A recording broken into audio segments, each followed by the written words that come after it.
Frères et sœurs en Christ, soyez tous bénis dans le nom tout-puissant de Jésus-Christ de Nazareth. Nous bénissons le Seigneur qui nous rassemble encore dans sa maison en ce matin. Et en ce matin, le Seigneur vient nous parler dans l'évangile de Jean au chapitre 6 à partir du verset 1 au verset 14. Dans cet évangile, nous voyons ce que nous connaissons, le miracle que nous connaissons sous le nom de la multiplication des pains. Mais ce que nous devons comprendre, qu'il ne s'agit ici d'étudier exactement le miracle en lui-même et de comprendre exactement quel est le message que notre Seigneur voulait nous faire passer. Parce que le but de la venue de notre Seigneur n'était pas seulement d'accomplir les miracles, mais chaque miracle avait un objectif, chaque miracle avait un enseignement. Et nous allons nous pencher sur ce miracle pour comprendre quel est l'enseignement qui ressort. Qu'est-ce que le Seigneur voulait nous faire comprendre au travers de ce miracle qui a été accompli par la multiplication des pains. Et nous allons lire dans le livre de Jean au chapitre 6, à partir du verset 1 jusqu'au verset 14. Il y est écrit: Après cela, Jésus s'en alla de l'autre côté de la mer de Galilée de Tibériade. Une grande foule le suivait parce qu'elle voyait les miracles qu'il opérait sur les malades. Jésus monta sur la montagne et il s'assit avec ses disciples. Or, la Pâque était proche, la fête des Juifs.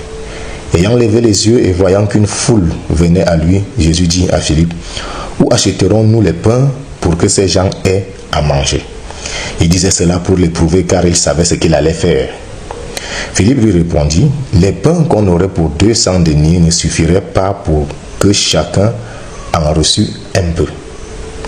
Un des disciples, André, frère de Simon-Pierre, lui dit: Il y a ici un jeune garçon qui a 5 pains d'orge et 2 poissons. Mais qu'est-ce que cela pour tant de gens? Jésus dit: Fais-le asseoir. Il y avait dans ce lieu beaucoup d'herbes et ils s'assirent donc au nombre d'environ 5000 hommes. Jésus prit les pains, rendit grâce et les distribua à ceux qui étaient assis, et il leur donna de même des poissons autant qu'ils en voulurent. Lorsqu'ils furent rassasiés, il dit à ses disciples: Ramassez les morceaux qui restent afin que rien ne se perde. Ils ramassèrent donc et ils remplirent 12 paniers avec les morceaux qui restèrent des 5 pains d'orge après que tous eurent mangé. Ces gens, ayant vu le miracle que Jésus avait fait, disaient: Celui-ci est vraiment le prophète qui doit venir dans le monde. Alléluia. Nous remarquons là que le texte commence par nous dire qu'il y avait une chose qui se passait, c'est que en réalité, le peuple suivait Jésus-Christ. Pourquoi? Parce qu'ils avaient vu tous les miracles qu'il accomplissait. Tous les miracles qu'il accomplissait, ça veut dire que c'est à cause des miracles justement qu'ils étaient en train de suivre notre Père, notre Seigneur.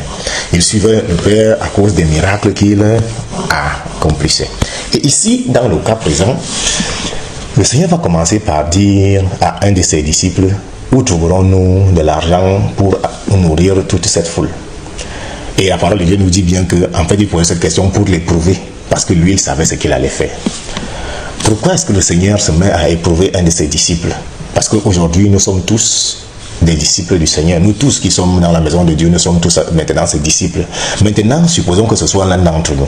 Nous sommes en train de marcher avec le Seigneur et le Seigneur nous pose la question à un certain moment: où allons-nous trouver maintenant de l'argent pour nourrir toute cette foule? Ou parfois toi-même tu te poses la question de savoir: où est-ce que je vais trouver de l'argent pour nourrir les miens? Où est-ce que je vais trouver de l'argent pour acheter telle chose? Où est-ce que je vais trouver de l'argent pour acheter telle chose? Où est-ce que je vais trouver de l'argent pour faire telle chose? Et la parole de Dieu nous dit que lorsque Jésus-Christ vient poser cette question, c'est parce qu'en fait, il sait déjà ce qu'il va faire. Donc le Seigneur n'est pas ignorant de tes situations, mais il sait qu'en réalité, il faut qu'il y ait quelque chose qui se produise en toi, c'est que tu aies foi et que tu regardes à lui. C'est pour ça qu'il commence d'abord par éprouver son disciple, lui poser la question de savoir où est-ce qu'on va trouver. Parce qu'en réalité, son disciple marchait déjà avec lui. Il savait que Jésus-Christ accomplissait les miracles chaque jour. Donc la réponse était censée être évidente dans son esprit. Donc quand le Seigneur lui dit: où allons-nous trouver de l'argent pour pouvoir nourrir cette foule? Le Seigneur s'attend à ce que le disciple lui dise que: est-ce que nous avons besoin d'argent pour pouvoir nourrir cette foule? Nous t'avons déjà toi. Mais ce n'est pas la réponse directe du disciple et ce n'est pas la réponse que nous-mêmes nous donnons directement. Parce que lorsque nous nous retrouvons dans une situation, la première des choses, c'est que nous cherchons les moyens humains pour résoudre nos problèmes. Nous cherchons les moyens humains pour résoudre nos situations. Nous cherchons à regarder à nous-mêmes et à notre entourage pour essayer justement de trouver la solution solution aux problèmes qui se présentent devant nous. Et on va se rendre compte que justement, les disciples vont parler du lieu qui est désertique, de la ville qui est éloignée, des 200 deniers qui ne peuvent pas acheter le pain et des pains d'orge qui sont même là présents, là, qui sont tout petits. C'est-à-dire que lorsqu'on regarde, premièrement, la situation géographique ne facilite rien. 2. La distance physique, justement, pour pouvoir subvenir à tous les besoins nécessaires de toutes ces personnes est suffisamment éloignée et comporte des risques parce qu'on dit la nuit est déjà en train de tomber. Maintenant, la situation financière n'est pas vraiment favorable non plus parce qu'elle ne permet pas de pouvoir résoudre cette situation. Maintenant, la provision que nous avons est insuffisante pour pouvoir mener à bien l'opération que nous nous sommes donnée pour le projet. Voilà justement la situation qui est posée. Et c'est une situation qui se pose dans la vie de chacun d'entre nous. Des situations où, à un certain moment, le lieu géographique où on se trouve ne nous permet pas de pouvoir accomplir ce qu'on veut accomplir. Les ressources financières que nous avons sont insuffisantes. Les ressources matérielles sont insuffisantes. Et toutes les ressources, lorsqu'on regarde et qu'on regarde véritablement tout autour, on a l'impression qu'en réalité, ce que nous entendons faire, ce que nous voulons faire est totalement impossible à accomplir parce que justement, les moyens justement mis à notre disposition ne nous le permettent pas. Et c'est là justement que Jésus-Christ intervient. Il vient et il te pose la question, comment allons-nous faire maintenant pour le faire? Il ne dit pas que ça ne va pas être fait, mais il pose maintenant la question, comment allons-nous faire pour rendre cela possible? Et on se met à réfléchir. Et c'est ça que nous tous nous faisons souvent. On commence à réfléchir, à chercher des solutions, à chercher des solutions, à chercher des solutions, à chercher des solutions. Mais qu'est-ce que le Seigneur nous dit là? Le Seigneur nous dit que au moment où tu commences à réfléchir pour chercher des solutions, pour chercher par ton esprit qu'est-ce que tu vas faire, en réalité, lui, il a déjà prévu là, à l'avance la solution.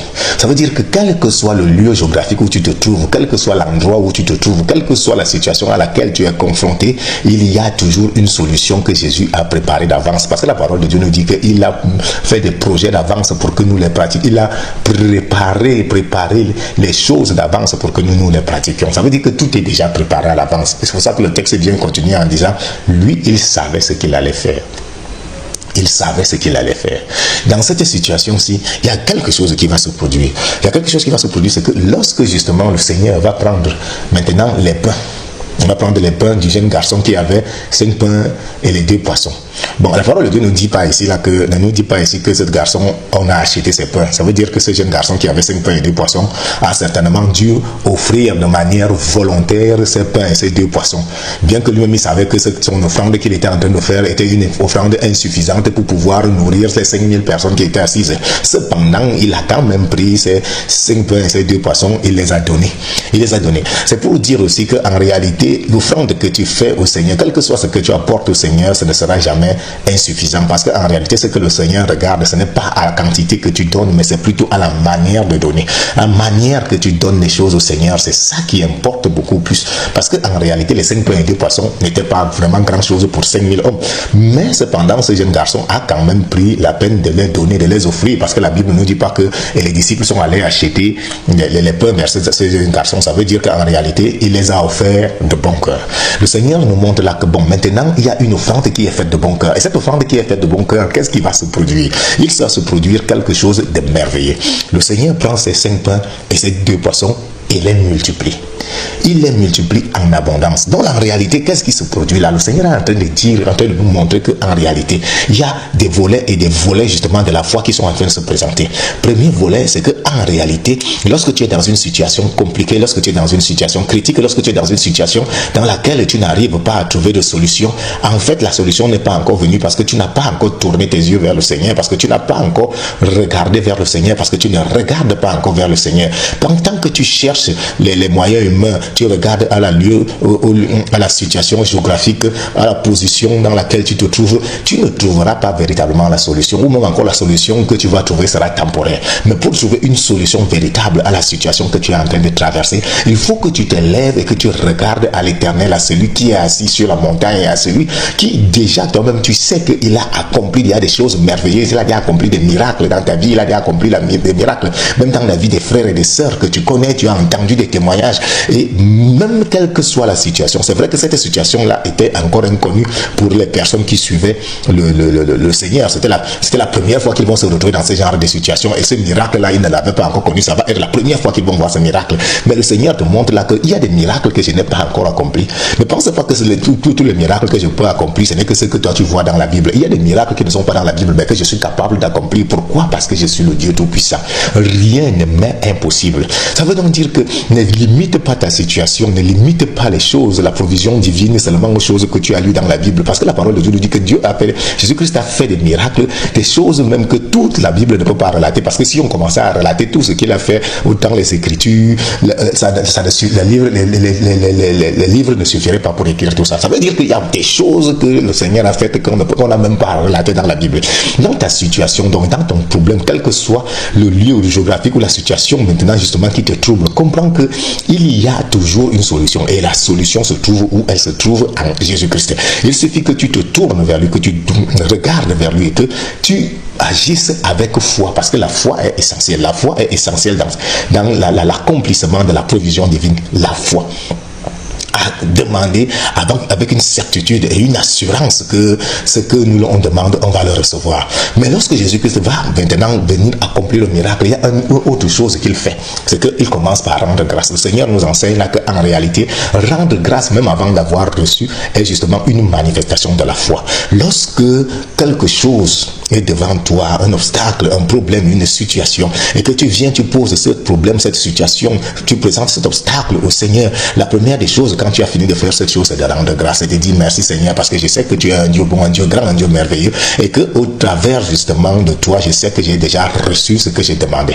Donc il faut rendre grâce, commencer par rendre grâce. N'attends pas que Jésus-Christ accomplisse ce qu'il doit accomplir dans ta vie pour rendre grâce. Il faut rendre grâce avant même qu'il ne le fasse, parce qu'en réalité, Dieu est fidèle. Et quel que soit le cas, il fera toujours en sorte que ses enfants soient bien. Et que toutes les choses que nous demandons, surtout que nous demandons en son nom, que nous les recevions, parce que c'est lui-même qui a dit, et la parole de Dieu nous dit qu'il est clair, il n'est pas un homme pour mentir, ni un fils d'homme pour se repentir. Il a dit que tout ce que vous demanderez à mon nom, vous le recevrez. Ça veut dire que quand tu viens et que tu viens demander au nom de Jésus-Christ, dès que tu finis de demander, n'attends pas de voir la manifestation, mais commence à rendre grâce, parce que tu sais que tu l'as déjà acquis. Donc, justement, rendre grâce. Il y a un deuxième volet dans la foi, justement, qui vient se manifester. Et le deuxième volet, justement, c'est le don de soi, le don de Dieu, le don de ce que tu es, le don de ce que tu possèdes. En réalité, il faut se donner entièrement à Dieu. Le jeune garçon, justement, qui vient là et donne tous ses pains et ses 5 pains de 2 poissons, donne exactement tout ce qu'il avait. C'est ce qu'il possédait là, dans cette situation géographique, dans ce lieu géographique, dans cette situation-là, c'était ses 5 pains et ses 2 poissons. Il aurait pu se dire que, étant donné qu'on est dans une situation un peu compliquée, on est un peu éloigné, et nous tous ici là, on a faim, il vaut mieux que je me retire un peu à côté, je prenne mes 5 pains et mes 2 poissons, je mange là, je me rassasie, ensuite moi je viens m'asseoir, j'écoute l'évangile. Mais non, c'est pas ce qu'il va faire. Donc il va faire ce qu'il va faire, un don de sa personne, un don de tout ce qu'il possède, pour que en réalité, quelque chose de merveilleux puisse s'accomplir dans sa vie. Ça veut dire que le Seigneur est en train de dire que pour recevoir certaines choses, il faut faire un don de soi. D'ailleurs, que le Seigneur nous a montré au travers de l'exemple, quand il dit que porte ta croix sur moi. Qu'est-ce qui fait que Jésus-Christ devienne le nom au-dessus de tous les noms? La parole de Dieu nous l'enseigne. C'est qu'en réalité, il a donné sa vie. Donc, il a fait don de lui-même. Il a fait un don de soi. Et c'est pour cela que le Seigneur veut aussi que nous autres, nous fassions don de nous-mêmes à la volonté divine. Tu viens et tu te fais justement comme un don à Jésus-Christ. Tu te donnes comme un don à Jésus-Christ. Et c'est ce que ce jeune garçon va faire là. Il a fait, et il a fait comme un don justement à Jésus-Christ. Maintenant, il y a un troisième volet de la foi. Un troisième volet de la foi qui est en train de se manifester, et c'est le volet justement des disciples, ce volet justement des choses inconnues. Les disciples justement pensent aux limitations humaines, et le Saint-Esprit est en train de dire qu'il n'y a pas de limite à ce que Dieu est capable de faire, il n'y a pas de limite à ce que Dieu est capable d'accomplir, il n'y a pas de limite, parce qu'en réalité les disciples savaient que le Père était capable d'accomplir toutes choses. Mais on se pose la question de savoir pourquoi il ne leur est pas venu en idée que Dieu était capable de faire même transformer même les pierres en pain, puisque Jésus-Christ avait déjà accompli des miracles merveilleux et époustouflants devant eux. Pourquoi c'est pas venu dans leur esprit? Simplement parce qu'en réalité, leur foi était encore insuffisante. Parce que plus tu as la foi, plus tu te rends compte que les difficultés disparaissent devant toi. Plus tu as la foi, plus les obstacles disparaissent devant toi. Parce que la foi fait en sorte que ta pensée s'élève au-dessus de tous les problèmes, au-dessus de tous les obstacles, au-dessus de tous les miracles. Parce qu'il y a une seule chose qui te guide, c'est la foi en Dieu. Et tu sais que Dieu est capable de tout. Dieu est capable d'accomplir toutes choses. Dieu est capable de faire exactement ce qu'il veut dans n'importe quelle situation, en n'importe quel lieu, en n'importe quel temps, à n'importe quel moment. C'est cette foi-là justement que tu dois avoir. Et c'est justement le Seigneur nous montre que cette foi que les disciples ne l'avaient pas encore. Il y avait des choses qu'ils voyaient marcher avec lui. Ils pensaient que Jésus-Christ est bien le Fils de Dieu. Aujourd'hui, nous savons même que Jésus-Christ est Dieu. Cependant, il y avait encore des limitations dans leur façon de penser de ce que le Seigneur est capable de faire. Et nous autres, nous avons encore ces limitations-là dans nos esprits. Nous limitons toujours le Seigneur sur ce que nous voyons, sur ce que nous connaissons, sur ce que nous pensons. Et parfois, nous nous disons que bon, ce que j'attends actuellement là, je n'ai pas vu ça dans la Bible, donc je ne sais pas si c'est que Dieu est capable de le faire. C'est pas parce que tu n'as pas vu ça dans la Bible que ça signifie que Dieu n'est pas capable de le faire. Dieu est celui qui a fait le monde et il a prévu toutes choses à l'avance. Ça veut dire que ce n'est pas parce qu'une situation n'est pas biblique que ça veut dire que Dieu n'est pas capable de faire accomplir cette situation.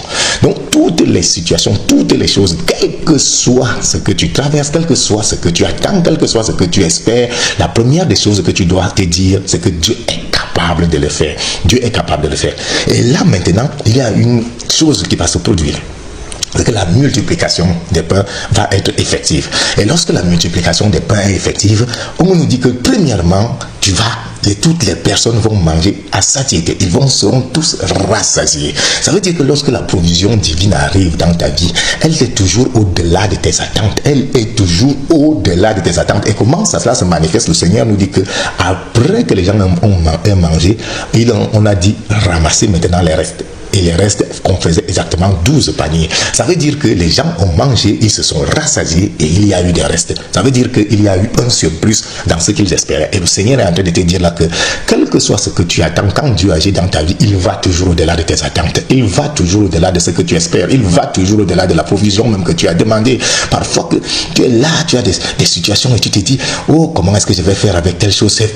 C'est insuffisant, les ressources ne permettent pas. Mais en fait, si tu fais confiance à Dieu, tu vas te rendre compte que quand Dieu va venir agir, tu vas te rendre compte que ces ressources-là deviendront tellement abondantes qu'à un certain moment, tu te poseras même la question de savoir.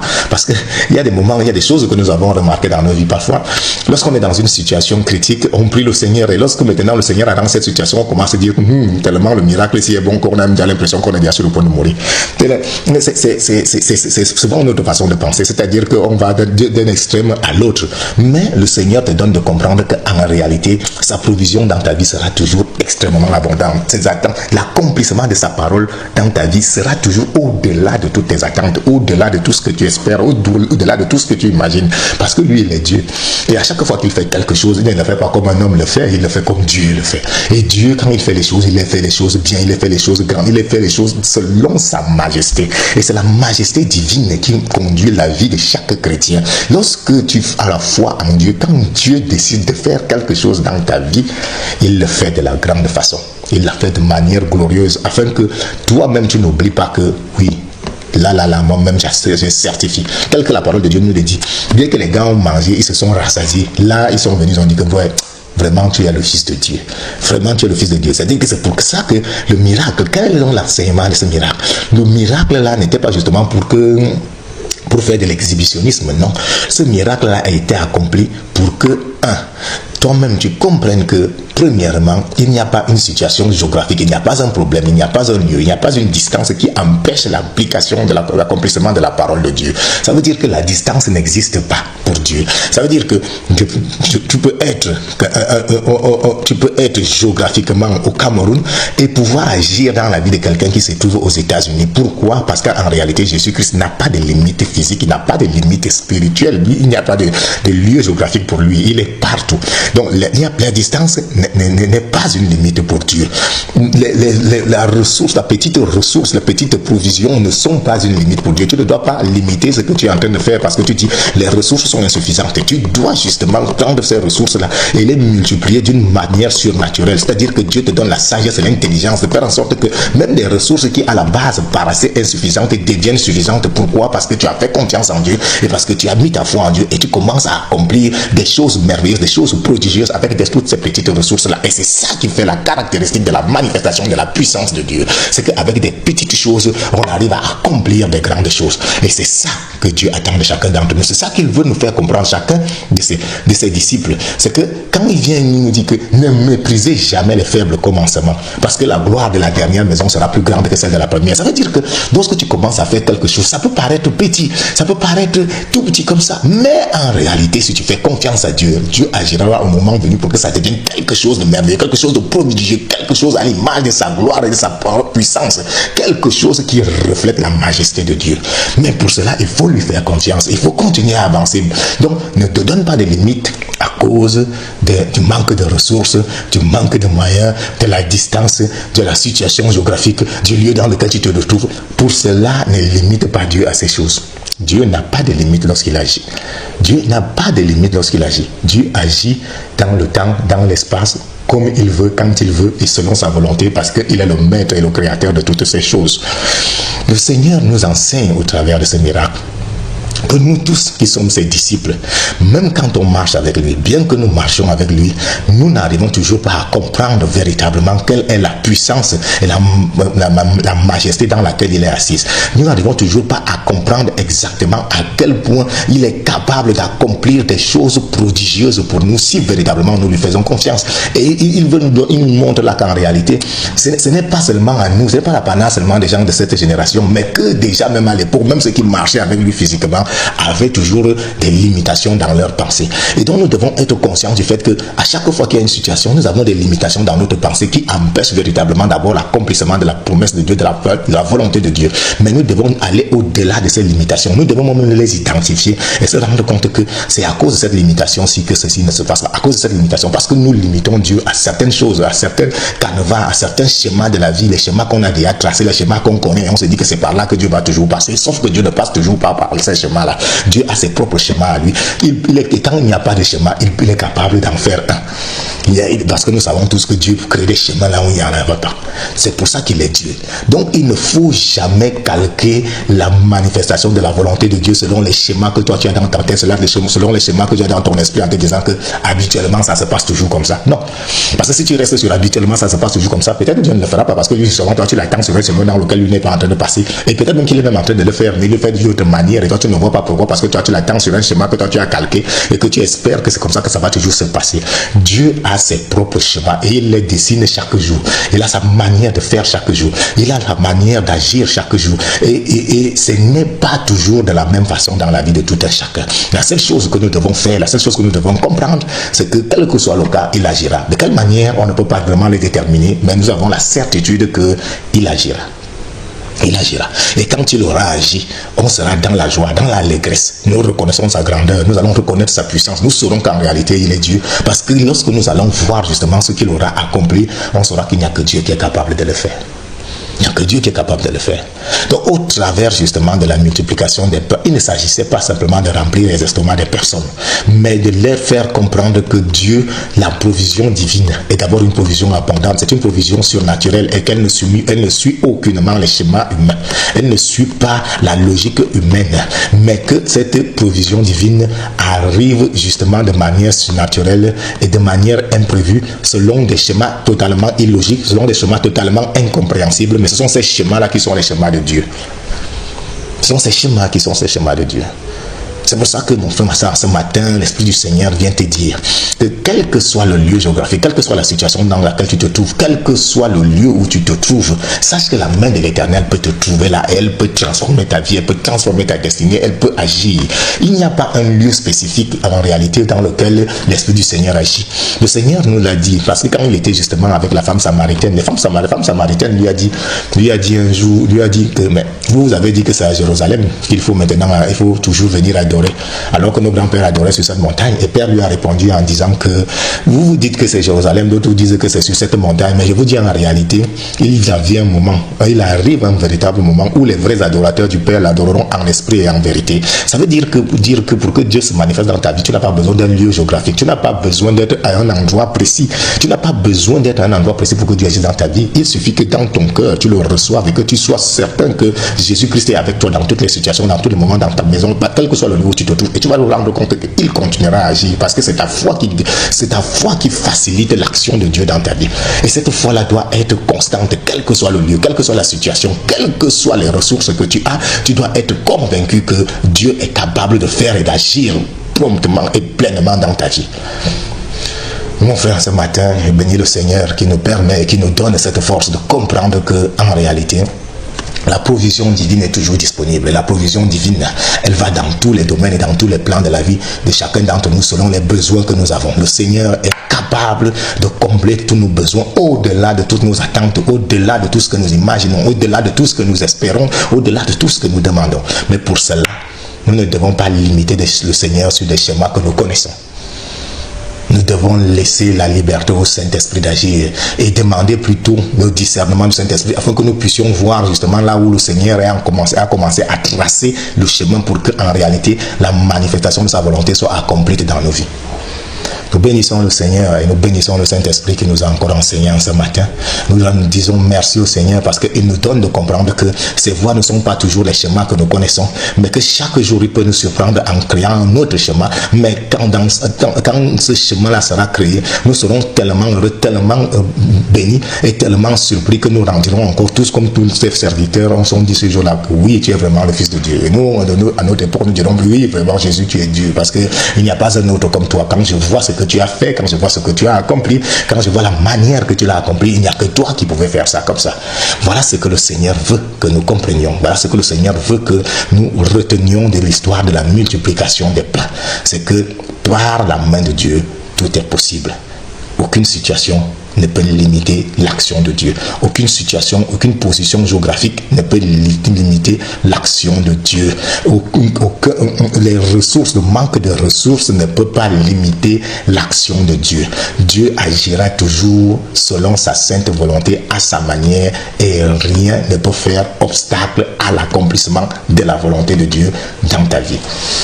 Que le Seigneur soit béni si tu as retenu cela en ce matin et que le souffle du Saint-Esprit touche ton cœur et transforme ta pensée afin que tu puisses entrer pleinement dans les bontés divines et dans l'accomplissement des schémas de Dieu dans ta vie selon sa sainte volonté.